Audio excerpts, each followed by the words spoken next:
It seems more than likely, folks, because, well, where else can he go? Christian Horner might wind up back in Formula One with the best worst team. But hang on, didn't Flavio recently say that there was no room for the guy? Well, you're right. Around about the time of the Dutch Grand Prix. Yet here we are in December, with headlines linking Horner not just to Alpine, but to a potential stake in the team itself. But when you step back from all of this, it's only a contradiction if you assume joining is the same thing as turning up with a lanyard and starting to run the pit wall next summer. Because that's the earliest he could theoretically join, because he is still currently on gardening leave from Red Bull Racing. But I don't blame you for being really confused by all of the headlines at the moment, as well as getting out your spanners. I mean, yes, it did sound pretty final in the case of Alpine, but it wasn't any kind of lifetime banishment. It was a case of, well, there's no room for him at the moment, and trust me, Flavio Briatore very much knows what it's like to be dealing in lifetime banishments. The phrasing was tactical. It had to be, because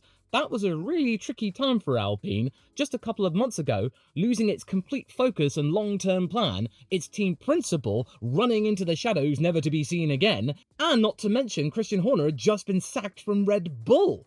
Did Alpine really need that much more drama at that time, with them being the worst team? No, they didn't! With Alpine, it's said that talks have indeed happened, and that Ottro's stake is up for grabs, something I talked about a couple of months ago, in them exploring a sale for a 9-figure sum, that they could make a nice little bit of a return from when they bought in 2023. And crucially, buying a stake is not the same thing as being hired by the team. So Briatore's quote about no room clearly referred to Horner joining as a member of staff, not necessarily as a shareholder. Because when you stop to think about it, you can never have enough shareholders. So long as you've got the capital in which to buy and sell said shares in said team, you can have just about as many as you want. Now, I can understand why many of you are looking at this and are praying for this not to happen, because Christian Horner is a controversial entity in of itself. But when you put him right next to Flavio Briatore, you make yourself an absolutely horrific combination. A combination which actually got on like a house on fire back in the day. But given where Alpine are right now, they really need a bit of a hero figure, because we all thought that Flavio Briatore was going to step in and save the day instantaneously. Well, the trajectory of that team has been just going down and down and down and down with no hope in sight. Mercedes' engine seem to be the only hope for this team at the moment, so they probably need as much help as they can get. So what can we glean from De Telegraaf, which originally broke the news that advanced talks were beginning to happen and that Horner once again was stepping into the limelight with Team Enston? Well, of course, it all goes back to, again, that Otto capital stake even being a thing. It gives Horner a way back into F1 that doesn't require anyone to step aside and be replaced within said squad. It's a case of him putting on the boots of a previous investor, in this case Otto, with the whole celebrity investor shtick, which explains why Ryan Reynolds kept turning up next to Esteban Ocon with so many tie-ins. Now, just a couple of years later, they're looking to probably get out of the business. So if that stake is genuinely in play, then it shows that conversations have moved on fairly quickly. Since Christian would be bringing in additional capital, as well as his experience in running a very successful F1 team as a team principal and a CEO. And what a time to do it too. If there was a time to be making this kind of move, it would be 2026. Even though the gardening leave is very much applicable to Christian, he can still keep tabs as to how the project is going in a non-official capacity.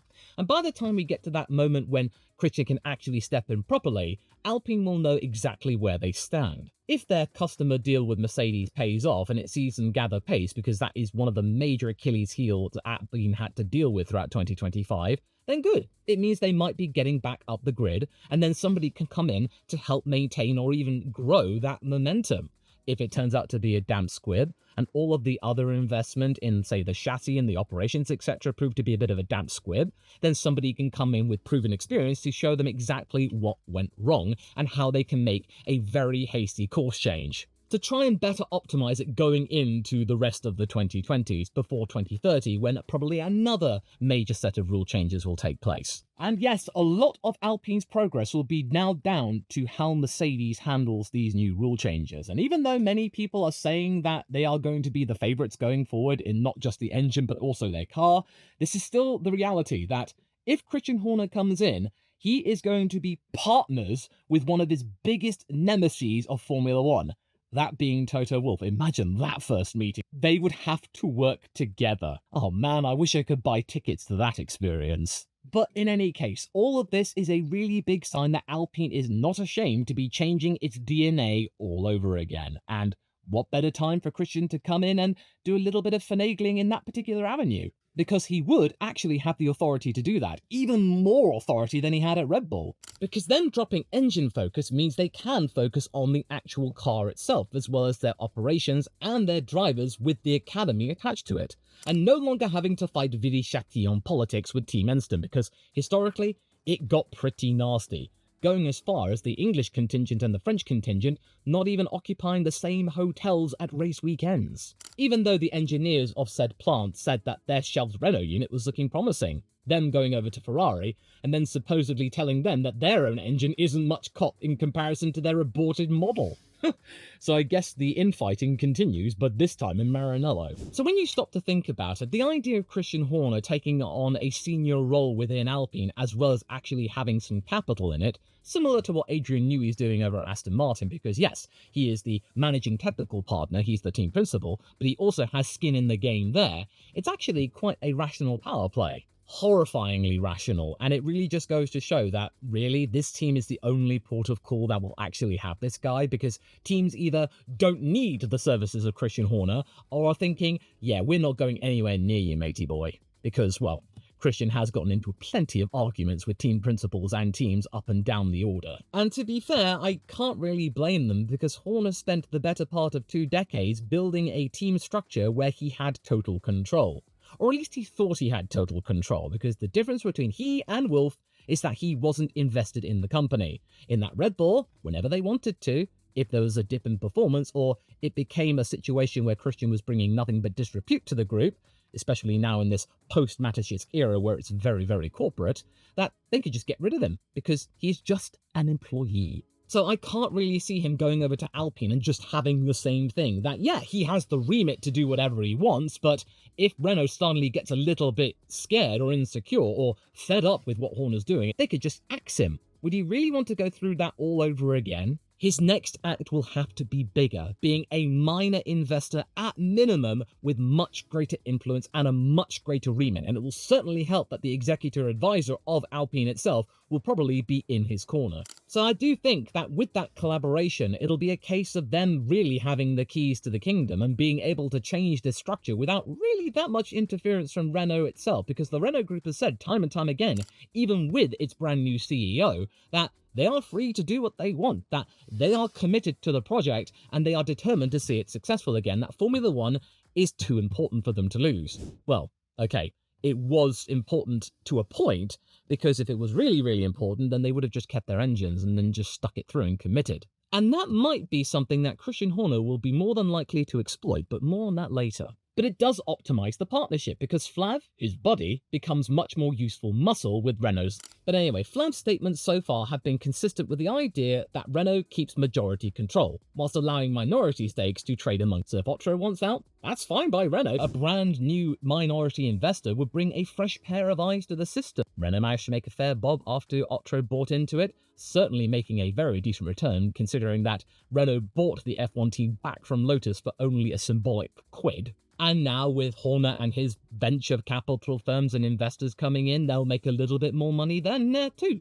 as well as gaining much more expertise and bringing a lot more power and credibility for the man, Flavio, who brought that team their 2 constructors' titles. And it's also really opportunistic too, given the valuation of all the Formula One teams at the moment, because it has absolutely gone bananas. Not that long ago, you could buy the entirety of Formula One for as how much it costs these days to buy a fairly decent Formula One team. You could buy McLaren, whereas not long ago, you could basically buy the sport. Forbes currently rating Alpine, for example, in the region of $2.4 billion. Renault have obviously made a lot of money since they came back in 2016. So if Horner's exit package is as large as reported, near about 200 mil, he can maybe bring on other investors too to help boost his stock. Buy the moment move before next year's rules lottery begins. It's actually quite good business. All of the stuff I've seen since F1 released their brand new package yesterday in explaining the rule set, it's actually met with a fairly amount of good positive notes and much less criticism. I mean, there's been many people just going, this is terrible, it's such a gimmick. And there are other people going, Yeah, actually, I actually kind of like it. It seems kind of fun. Yeah, as in people are actually starting to get quietly excited about it. And this is a bit of a lottery because anyone in the midfield, this is a very major opportunity for you to jump forward and stake your claim as being a front runner, or at least be in the mix for points on a much more regular basis. There is a very big opportunity for Alpine to at least get back to where they were in 23 and 24, being in the mix of 5th, 6th place. That would be a start. Well, I mean, they can't do worse than 2025, right? Oh, no, wait, they can. They could be 11th because there's an 11th team now.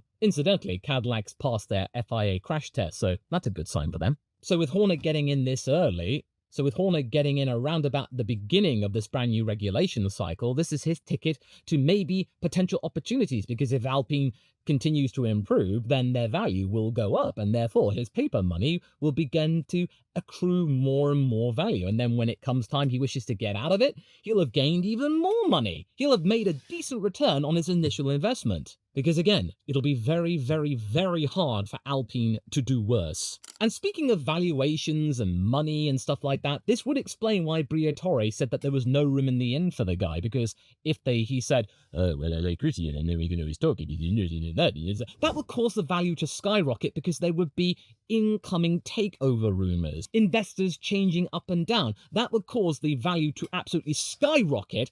And that's the good scenario. And the bad scenario is that it would cause Renault, the Renault group, to absolutely panic and thinking, what? What? We didn't hear anything about this, Flavio. What are you not telling us? What else are you not telling us? And there could be members of staff and personnel within Enston thinking, is my job on the line here? That would cause a lot of insecurity if Flavio just said yes. Well, now he would just say, well, it's nice and good to be around, but there's no one in the end, so none of the picture at this time. Yeah, we've got other things to do. So it just sort of tempers things down. It reduces the drama at a point when Alpine was dealing with a lot of drama, and Christian would just bring even more of it to the table. So, okay, Law, fine. So if Horner does join this organisation, what will be the power dynamic between him and Flavio? Would they be working alongside each other, or would be Christian working under Briatore, since he is the conduit of the majority stakeholder of the team? So in theory, he would have more power. He would certainly have at least more authority to do stuff. And yeah, if he were to come in as simply the team principal without some skin in the game himself, he would be working under Flavio, like Steve Nielsen is with Flavio, and that would make very little sense. Because Briatore's power is political. He's meant to be the fixer who takes the knives of the public and actually sort of enjoys it. Horner would be more like the builder, the guy who's setting up the machine that keeps then winning after all of the adrenaline wears off from the hype of him joining. The most logical setup would be then that Flav stays as executive advisor and then focuses on the driver academy, since he does manage drivers, whilst Christian then takes care of the racing side of things, as well as rebuilding the factory at Enston because it is a little bit long in the tooth, as well as having that board level backing in which to do so. And also, he does have very good connections with other sponsors, so that pairing could be brilliant. Or it could be completely explosive, but let's be real here. It would certainly give many people moments when we'd be just getting out the popcorn, because Briatore absolutely revels in moments when things are looking very cloudy and ambiguous. And Christian, well, let's just say he likes things when things get spicy and when things get really, really dramatic. He loves being the pantomime villain. I am sure that if Alpine were competitive, he would love to get under people's skin. It was a mode of operation which Red Bull outgrew, but Alpine, right now, where they are, when they're not quite sure what their identity is, they'll just take anything at this point so long as they can win. So if Renault does eventually go along with this, expect a very aggressive game plan to unfold here. I could easily imagine that this would be a situation where you could easily see that many Horner loyalists over at Red Bull would be tempted to then come over to Enston, so that would make Red Bull's lot even harder. They could maybe then change up the internal decision pipeline, try and make some more efficiencies, which Otmar Safnauer tried to do, but then was undermined when then he was ousted. When Bruno Famin came in, then they did absolutely nothing. And then when Mercedes comes in, and then they prove to actually work harmoniously, and we don't get any fireworks between Toto and Christian, now they're actually working together, this could buy Alpine a fairly big amount of goodwill and restore some of the reputation that Christian Horner had lost in recent times.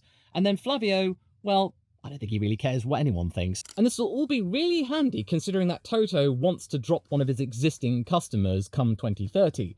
And Alpine right now is where I think Williams was in 2013. They needed a hunky and high horsepower Austrian to try and carry them to safety.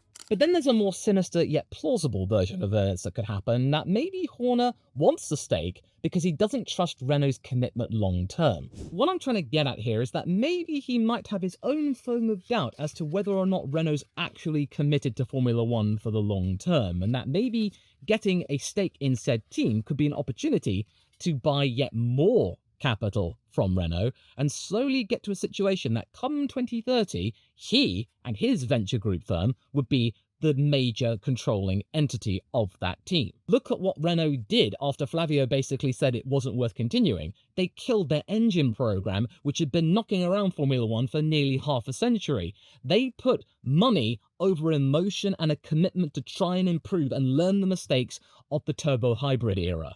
Renault cut that sacred cow from their spreadsheet that easily, to the point where Viri were up in arms. They made a strike threat. They protested at the Italian Grand Prix of 2024. And also, if Horner were to invest in that team, it would give him some protection in case Renault suddenly got cold feet and decided to abandon the ship altogether.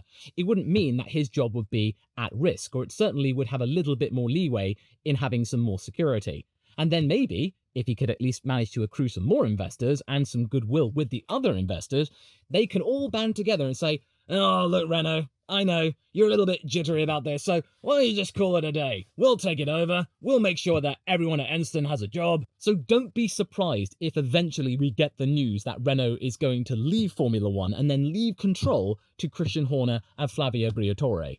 Now let's talk about drivers, since you all like the drivers, and they would be a particularly interesting element on that certain chessboard. If you want to stick with a more grounded scenario, then you just stick with the two guys you've already got in the seat. So Pierre Gasly, Franco Colapinto, they would have their job security confirmed, since they currently do have contracts. In the case of Pierre, it's through 2028.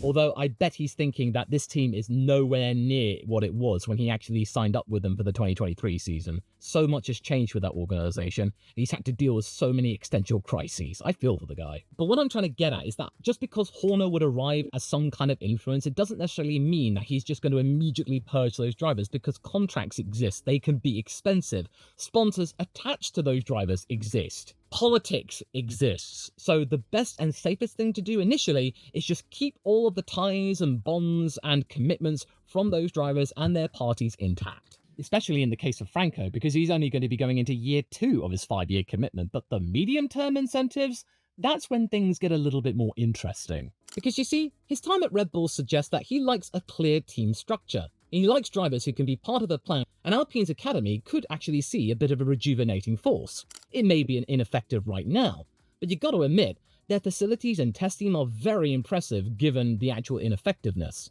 So even if he does end up with a stake, albeit a bit of a small one, I could easily see the Alpine Academy be absolutely refreshed to put pressure on the current incumbent. But then at the same time, I would expect him to be backing Pierre Gasly to the hilt as the anchoring force of that organisation. And I know that many of you are thinking that there's no way that Pierre would be working with Christian after all the stuff he's been through with that guy, being promoted to the senior team, then ousted after just 10 races.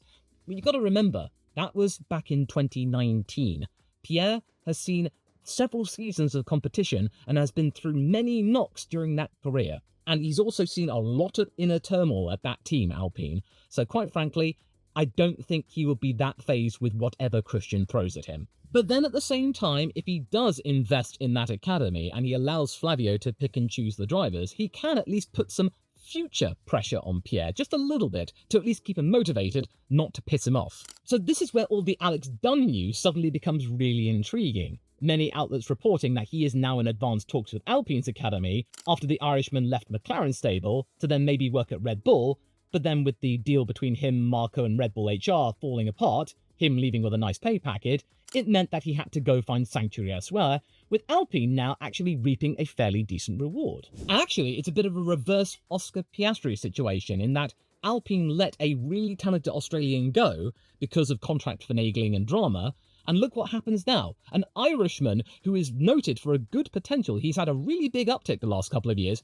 now finding sanctuary at Alpine. This will be so soothing for anyone who was there at that time when Oscar abandoned their ship. I mean, the fact that that rumour exists at all, as well as the rumour that Horn was going to be buying some equity of that team, shows that this team is a really spicy prospect going forward. Then you got to talk about Colapinto. He obviously has commercial gravity in Argentina and Latin America, a recent phenomenon by the way. He's not a pay driver. He's had to really fight to get where he is today. But then at the same time, Alpine have shown they will make hard calls with young drivers when points are not arriving or they simply can't handle the pressure. Alpine will most likely be making good use of Franco and Pierre, as well as their reserves, as performance and marketing assets. So if Pierre's smart, he'll welcome Christian's arrival, and if he's very smart, he also keeps his guard up because Horner's never been sentimental about team hierarchy when a faster option is available. It will give Colapinto a little bit of competitive urgency to really kick on. But something that Flavio said about Franco and why he stuck around for 2026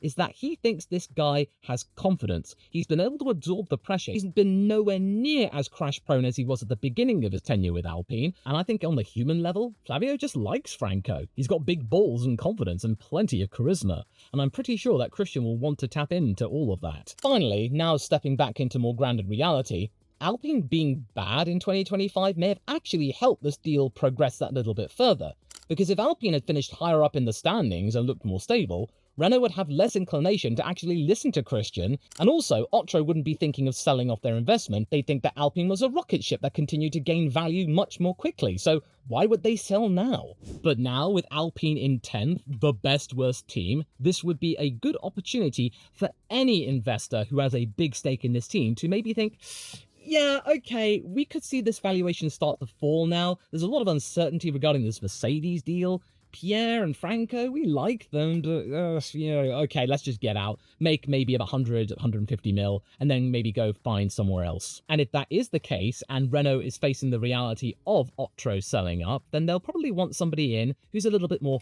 grown up, understanding the trials and tribulations of running a Formula One team instead of trying to push a gimmick or exploiting the fact, well, Formula One is a really rich sport right now, and want to have somebody who's willing to work with them on the ground level constantly and reliably from day one. And Christian Horner's remit right now is all about correcting the mistakes that he learnt at Red Bull and making sure that whatever he does here, in this case Red Bull 2.0, is even more efficient and they rise to the top even faster than Red Bull did. In short, Horner has to convince Renault that he means business and he's going to take this project seriously, much like how Adrian Newey over at Aston Martin has taken that project extremely seriously. So if this plays out the way I think it will, the real shocker here won't be that Horner has actually joined Alpine. The real shock will come later on when we start to look at Alpine and think, oh my god, they're actually working like a tightly knitted sports operation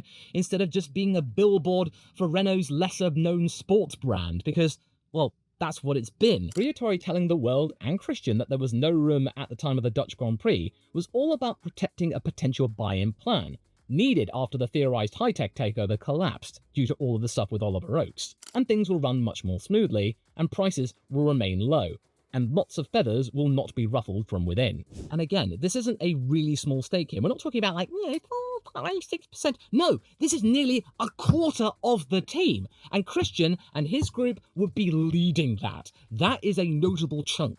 And when you stop to think about it, it makes really good sense in terms of business and what to do after Red Bull. Because Christian helped build Red Bull's dynasty, but he never truly owned it. He was the architect, but then Red Bull basically went, yeah, thanks for that, mate, but we don't need you anymore, we can take it from here. This situation with Alpine, he'll have the ability to be able to impart all of the experience he's gained in those 20 years with Red Bull, as well as actually having an investment in it. He will have protection, financial protection, a similar situation to what Toto's had at Mercedes. So it would mean that next year, when he does step in, will be some sort of baseline year. And by, say, 2028, we'll really start to get the idea as to whether or not Alpine has the potential to be really competitive again. And Christian will be in the pound seat, more than happy to buy out the entire entity with maybe other investors who are willing to play ball with him. So I think it's going to take a while to find out whether or not this was a genius takeover move or a 9-figure mistake, possibly even 10 figures.